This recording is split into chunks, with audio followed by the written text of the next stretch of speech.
The smoke was wrong. Jedadiah read it before he consciously understood what he was reading. The way a man who has spent 15 winters in the high country learns to read things without names. The smoke rising above the tree line was too grey, too acrid, threaded through with the particular smell of old furniture burning, pine resin and varnish, and something else beneath it, something desperate. He stood on the frozen lip of the creek bank and lifted his head. The wind off the Rockies was sharp enough to cut, coming down out of the passes in long, knifing gusts that made the spruce tops shudder. It was the 5th of November by his reckoning, though he'd stopped keeping precise count of days sometime around his 40th year. The river ice had come in 3 nights ago, sealing the crossing he used to reach his southern trapline. Good tracking weather, the kind of cold that settled into the ground and didn't leave until April. He turned toward the smoke. The cabin was in a clearing he'd passed through a dozen times without ever seeing a cabin in it. Somebody had broken the ground and built here sometime in the last 6 months. The logs still had their bark on them, pale and raw-looking, the chinking between them too thin. A homesteader's cabin, a first cabin, the kind people, built when they were still learning that this country wasn't going to accommodate their learning curve. Jedadiah approached with his rifle, loose in his hands. He didn't call out. In 15 years of solitary living, he had learned that announcing yourself to a stranger in an isolated place was the same as making yourself a target for whatever desperation was behind that door. He kicked the latch up with the toe of his boot and stepped back. The door swung open on its own. No one came out. He went in sideways, his back to the wall. The woman on the floor did not look up at him. She was sitting against the far wall with both knees pulled to her chest, a saddle blanket around her shoulders, and the remains of what had been a rocking chair piled in the stove's iron box. The fire was burning low, throwing a thin, useless heat into the room. Her hands, Jedadiah saw, were tucked under her armpits. Her lips had that particular pale quality he associated with the onset of real trouble. She had known, or suspected, that someone was there. She just couldn't lift her head to look. "Who's there?" she said. It wasn't quite a question. She was too tired for the inflection. "Name's Jedadiah," he said. "I'm a trapper. I saw your smoke." A pause. Her chest moved in-out, working at it. "My husband," she said, "Felix. He went to Macintosh for supplies." "When?" 12 days ago. Jedadiah's eyes moved around the cabin. He catalogued what he saw the way he catalogued everything, without sentiment, just inventory. A flour sack knotted tight and then opened and scraped clean. 2 tin plates and 1 cup. A single bunk built into the corner with a straw tick, and every piece of bedding she owned piled on it. A wood box that held 4 sticks of split pine. A pile of sawdust and wood shavings where the rocking chair had been taken apart piece by piece and fed to the stove. "I've been burning the furniture," she said, as though she felt the need to explain. "I ran out of the cut wood 4 days ago." Her voice was flat. Not calm, flat, the kind of flatness that comes after several days of talking yourself out of panic. Jedadiah unslung his pack. He set his rifle against the doorframe and pulled the door shut behind him. "I'm going to get wood," he said. She looked up then. Her eyes were dark brown and heavily shadowed, ringed with the bruise-colored skin of a person who had not slept properly in days. She was young, mid-20s, he guessed. There was a quality to her face that told him she had been pretty before 9 days alone, and a failing fire had stripped the brightness out of her. She looked at him the way people looked at strangers in desperate situations, weighing the danger of him against the certainty of what would happen if he left. She didn't ask him to stay. She was past asking. He went back out. The wood was there. She'd stacked it against the south wall of the cabin, which was the wrong wall, exposed to the wind, and 3/4 of what she'd piled there had blown over and was buried under 2 feet of frozen snow. He started digging.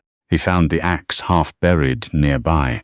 its blade chipped from where she'd been splitting green wood without knowing how, and he took it and went to work on a dead spruce he'd spotted at the edge of the clearing.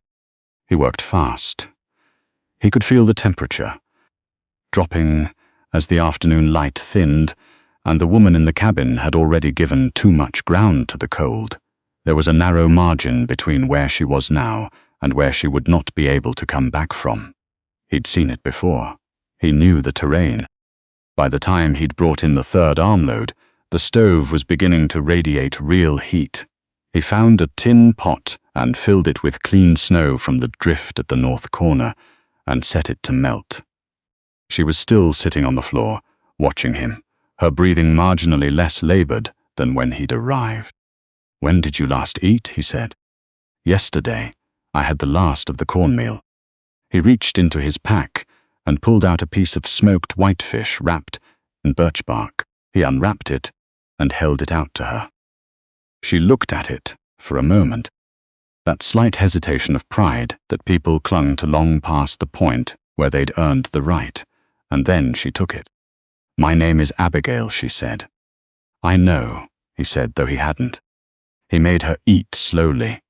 He'd seen what happened when a starved and cold person ate too fast.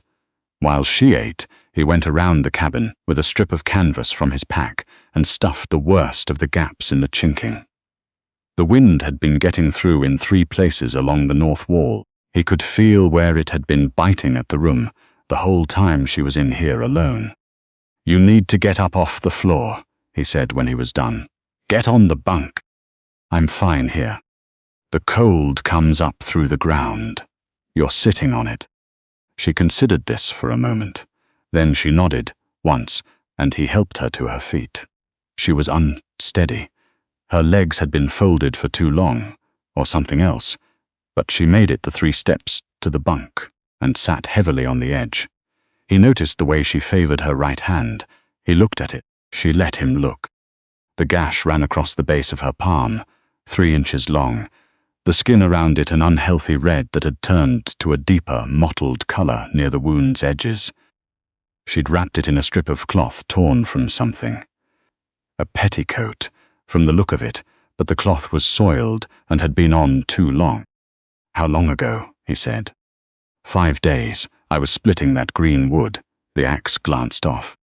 5 days.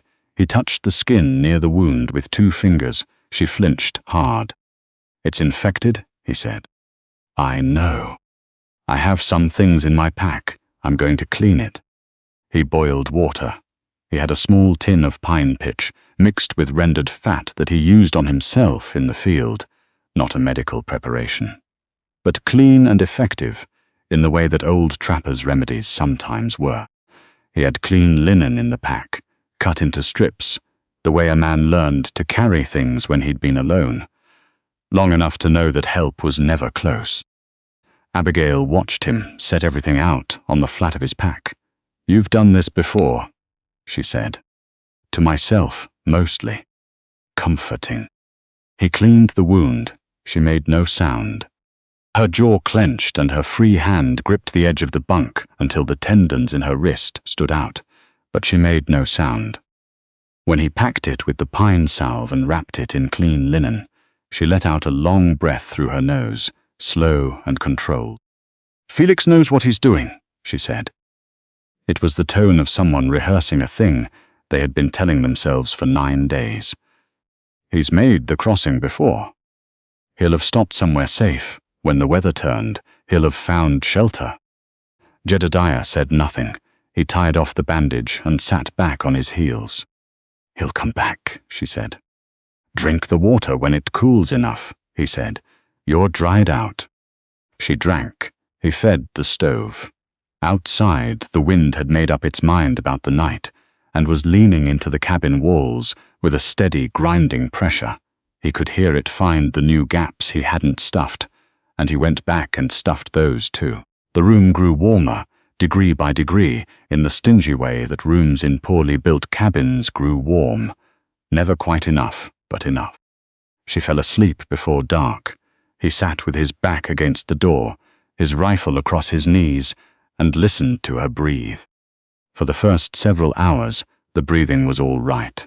Rough, a little fast, but all right. He kept the stove fed and watched the fire through the iron grate's cracked hinge and didn't sleep.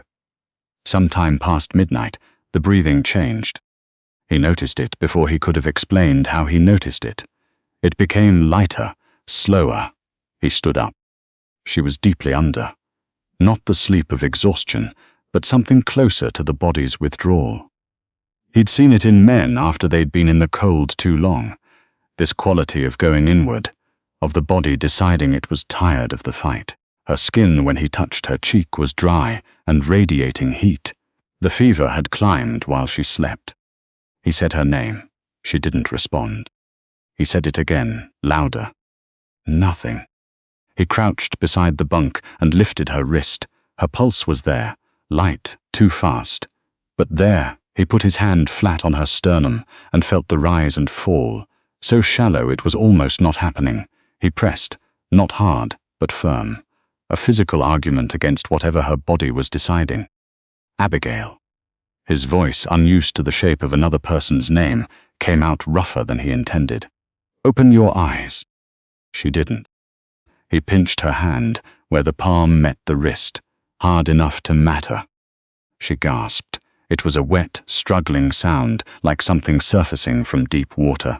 Her eyes opened partway. She saw nothing, or nothing that was real, and then her chest expanded with a real breath, a genuine pulling in of air.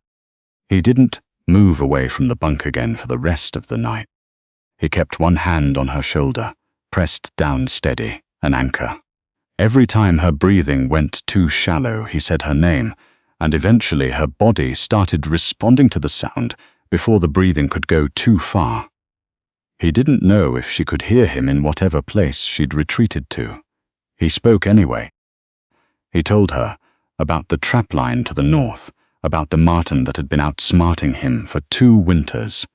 He told her about the winter the river had frozen so thick that an entire family of caribou had crossed right through his camp, so close he could have touched the last one. He talked the way he had not talked in years, to no one in particular, to the cold.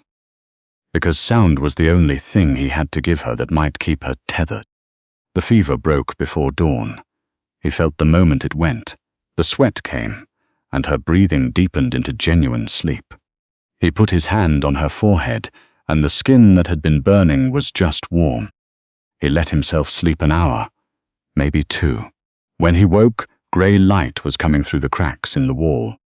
She was watching him from the bunk. Her eyes were clearer, still hollowed out, still sick, but present in a way they hadn't been the night before. Felix, she said. He stood up, working the stiffness out of his back. Not yet. You need to eat first. You already know something, she said. I can see it. I don't know anything for certain.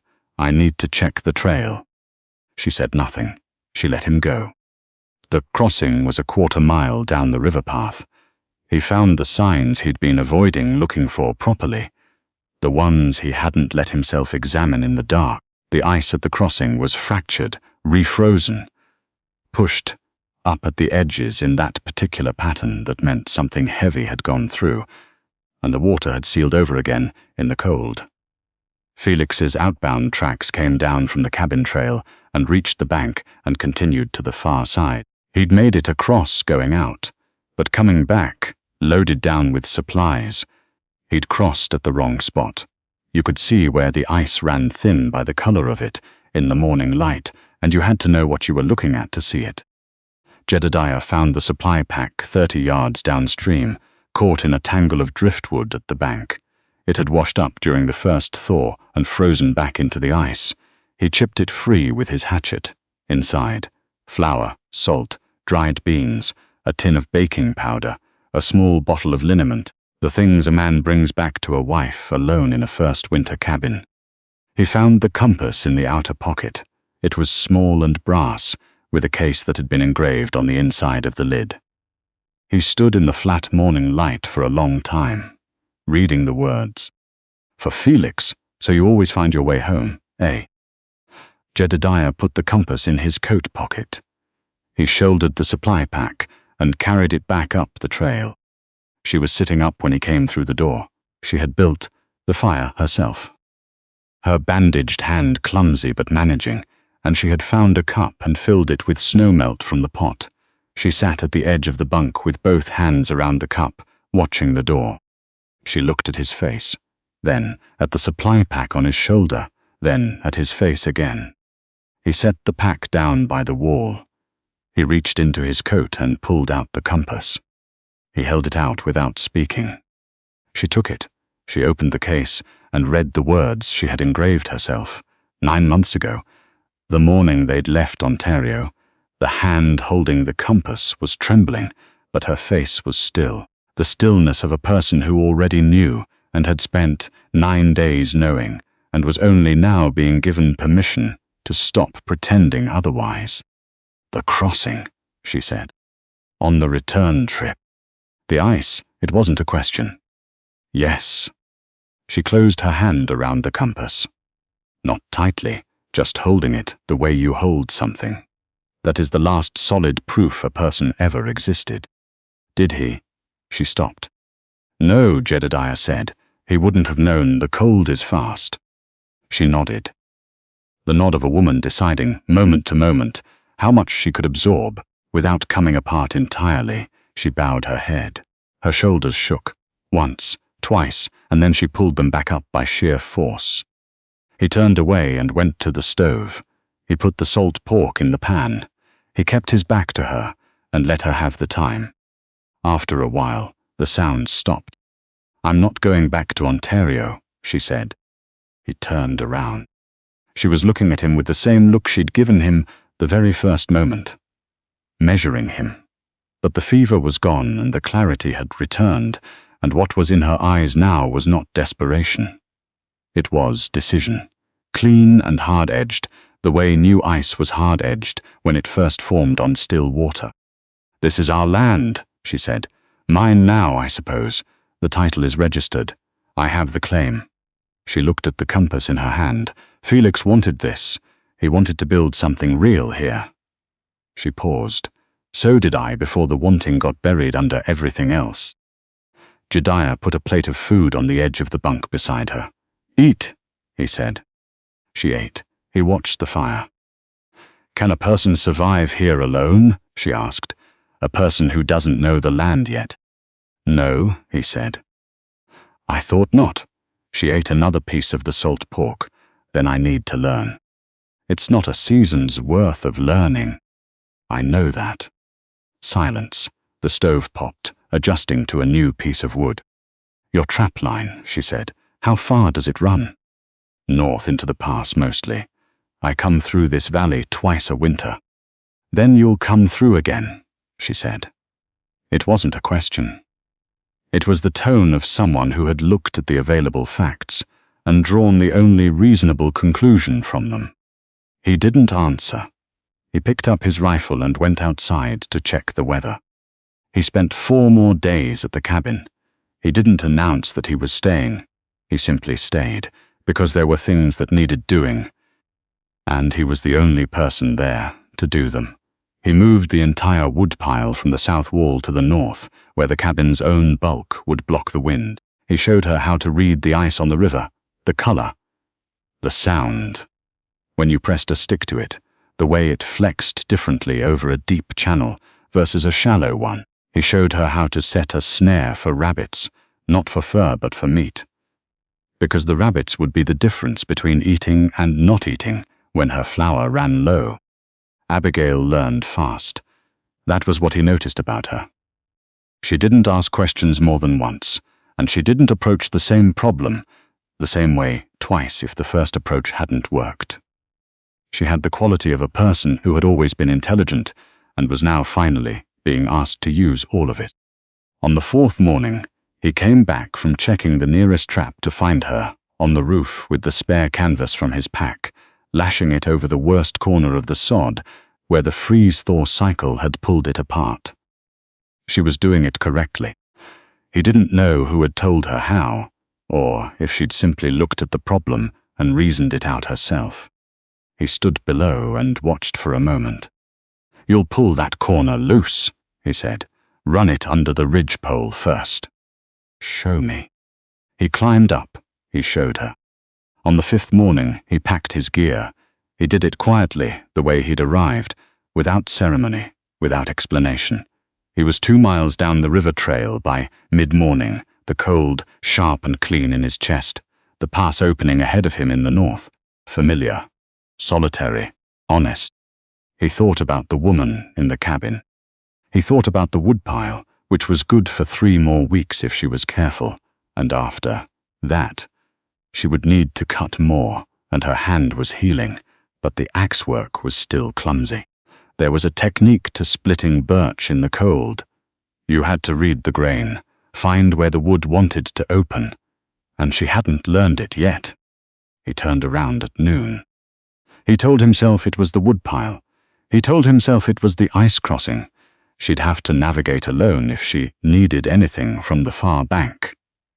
He told himself the winter would take her, and her death would be a thing he'd carry for years, and he was already carrying enough. None of that was entirely untrue. He came back through the tree line as the light was going amber in the west. Abigail was in the clearing, axe in hand, working on a birch round. She was standing wrong, weight too far back, swing too short, and the axe was glancing rather than biting clean. She heard him. She didn't turn around. She adjusted her grip and tried again. The round split halfway. "Your feet," he said. "Plant them wider." She planted them wider. She swung. The birch split clean down the grain. She looked at it on the ground for a moment. Then she set up the next round, without saying anything. He picked up the spare axe he'd resharpened on a flat river stone. He set up his own round. He split it. They worked like that, until the light gave out entirely. 2 people and 2 axes in the cold and the wood smoke, and the blue dark coming in off the Rockies.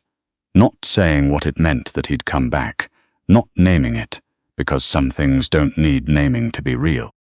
When the woodpile was as high as the cabin eaves, he drove the axe head into the chopping block and left it there. "There's a way to find south without a compass," he said, "when the sky is clear." "Show me tomorrow," she said.